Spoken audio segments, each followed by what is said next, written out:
Cluster news today और मैं हूं आपके साथ मानवी ठाकुर। शुरुआत करते हैं आज की खास खबरों से। आज हम लोग ये बारापुला ड्रेन जो कि सरकार के चुनते ही हमने कई बार यहाँ पर विजिट किया, क्योंकि हर बारिश में इसके आसपास की सारी कॉलोनीज पानी की भर जाती थी। एक बार नहीं, दो बार नहीं, हमने कई बार इस नाले की डिसिल्टिंग पे काम किया। सारी एजेंसीज ने इसको देखा, पर मैं आज आप सबको ये बताना चाहती हूँ कि क्या पिछली सरकारों से हमें मिला। आज ये 1 किलोमीटर लंबा नाला जो कि इधर आसपास की सारी कॉलोनीज का पानी लेता है, और 15 साल पहले 2010 में ये ड्रेन बनी। पर कितनी मजेदार बात है कि इतनी बड़ी ड्रेन जो बनी उसमें कहीं पे भी इसे खोलने के लिए, इसका डिस्पोजल के लिए कोई भी ढक्कन नहीं था, कोई स्लैब नहीं थी, कोई इसका आउटलेट नहीं था जिसमें जा करके उस सफाई को किया जा सके।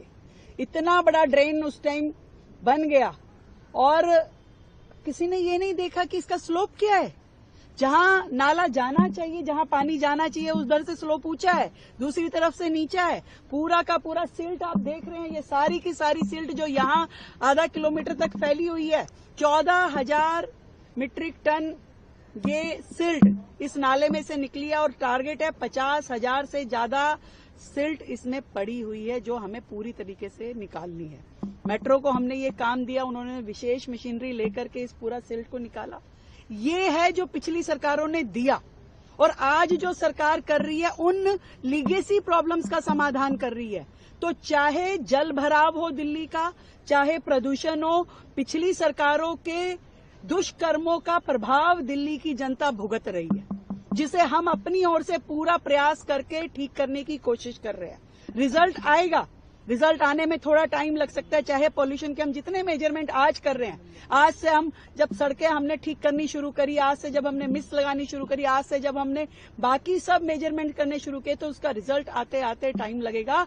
पर ये अगर पिछली सरकारों ने 10 साल 15 साल की कांग्रेस की सरकार और 11 साल की आम आदमी पार्टी की सरकार ने अगर कुछ किया होता तो दिल्ली को ये दिन नहीं देखना पड़ता। इतनी बात मैं कहना चाहती हूँ। आप देख सकते हैं कितनी बुरी स्थिति यहाँ पर नालों की थी जो हमने आकर के निकाले हैं। ये तोड़ तोड़ के नाले निकाले गए हैं। कितनी बुरी स्थिति है इसकी। इसमें कोई भी उन्होंने ये नहीं सोचा कि कभी जीवन में इसकी सफाई भी करनी पड़ेगी। आज जिसमें से 50,000 मीट्रिक टन सिल्ट निकल रही है, आप देखिए वहां से वहां तक दिखाइए जरा। तो ये दिल्ली को दर्द देने का काम पिछली सरकारों ने किया है और उस पर मरहम लगाने का काम वर्तमान की सरकार कर रही है। रिजल्ट धीरे धीरे दिखेंगे, परंतु ये निश्चित है कि सरकार अपनी पूरी ईमानदारी से काम कर रही है। मैम, कुछ टाइम फ्रेम है कि कार्य कब तक पूरा हो पाएगा? लगातार चल रहा है। 3 महीने में ये रिजल्ट है जो आप देख रहे हैं। अभी जब तक पूरी तरीके से ये सिल्ट निकलनी जाएगी ये काम होगा, और मुझे लगता है कि जिस स्पीड में काम चल रहा है उसके रिजल्ट जल्दी दिखेंगे। आपको लगता है मैम इस तरह के नियमितताओं की तरह से ऑडिट भी होनी चाहिए, बिल्कुल होनी चाहिए। जो हाल यहाँ पर दिल्ली की जनता ने जिसको भुगता, बार बार यहाँ कॉलोनियां कहती थी हमारा कॉलोनी पानी में डूब गई, वाटर लॉगिंग हो रही है, क्या इसका समाधान है। अगर ये नहीं कराते तो कोई जान ही नहीं पाता। वाटर लॉगिंग का दंश जो है वो सरकार को भुगतना पड़ता और लोग तकलीफ में आते, और जिन्होंने ये बनाया उस पर कोई क्वेश्चन मार्क नहीं रखता। Thank you.